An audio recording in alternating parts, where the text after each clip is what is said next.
morning, Masidlak! I'm Malia Rose B. Ingwa. Samahan niyo akong gumawa ng salad. Hindi mawawala ang lettuce. Pangalan nating ingredients, tomatoes. Pangatlo natin ingredients ay cucumber. Ang pang-apat nating ingredients ay century tuna. Sponsor, baka naman. At may pangalima tayong ingredients ang mayonnaise, chicken spread. Hahatiin natin ang tangkay. Tukat natin siya into pieces para mabilis siya makain.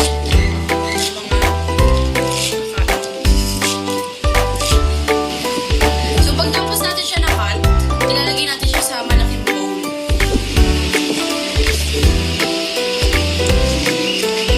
At second step natin, kung tayo ng kamatis at tomato. Ikakat natin siya, pero tatanggalin natin itong ito siya.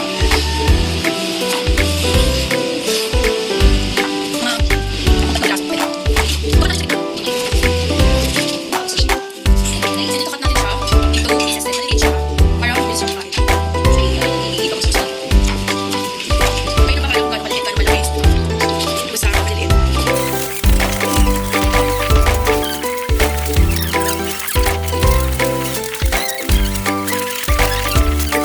Bukas natin ang kamatis, susunod naman natin ang cucumber. Hahatiin natin siya kasi sobrang laki.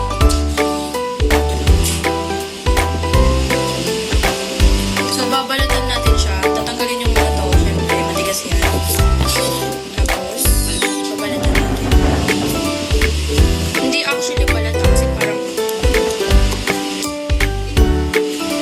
So, pagtapos natin siya na balatan, not actually balata, lalagyan na natin siya ng design, tapos kakat natin siya sa gitna.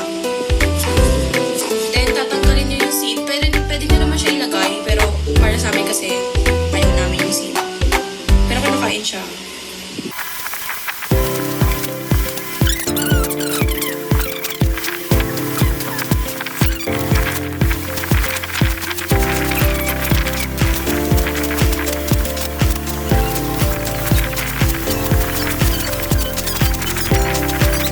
So, pagtapos natin siya na-cut into pieces, ihiwalay natin muna siya bago natin pagsasabi.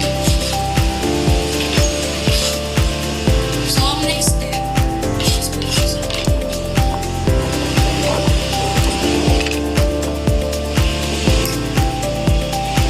next step, gagawa tayo ng dressing. Una ay ang century tuna.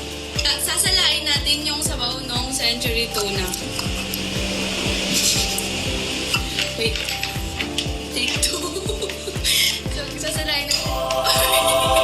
Okay na lang. Hindi siya nabuksan. Bubuksan natin siya gamit ang kutsilyo. So, ingat kayo pag sa pagbubukas nito kasi matalim. Ayan.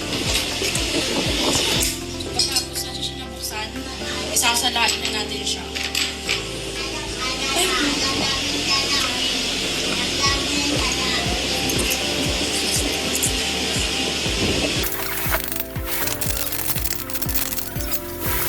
Ay, so, sa malaking bowl, pagsasamahin na natin ang ingredients tsaka yung dressing. So, first step, ilalagay natin ang gulay. Lettuce.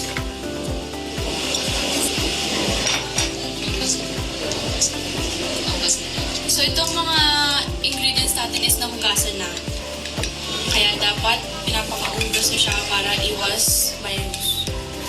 So, pagtapos ng tomato, lalagay natin is cucumber.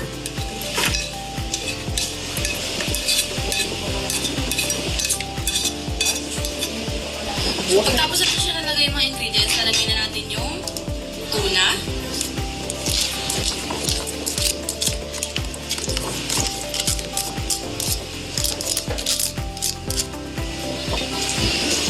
Mayo.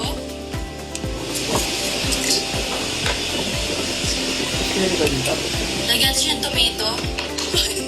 Ew. So, lalagyan natin siya ng mayonnaise. Tatlong scoop lang ng mayonnaise kasi masyado na siya madami kapag sobrang dami. Tapos natin nalagay yung mga ingredients tsaka yung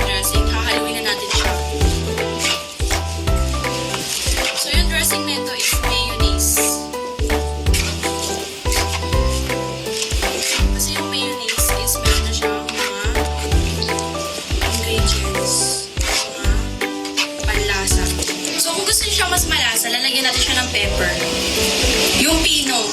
Para hindi naman masyadong manghang.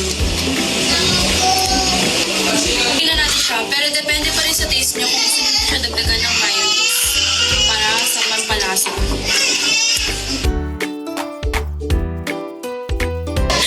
Last step natin is magpa-plating na tayo ng salad. So kapag nasa restaurant ka, hindi siya much na maraming salad. Para lang siyang main course. Pero hindi masyadong konti.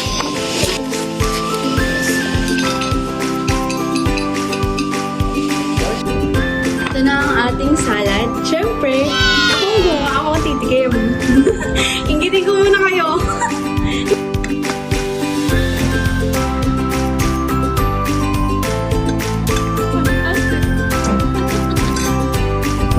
So, sa mga matatabang katulad ko, huwag na kayo kumain, mag-salad na lang kayo. So, this is how we made homemade salad. Try nyo na! So, my name is Aliyah Rose Bingwa. And again, I'm from grade 9 Masidla. Thank you!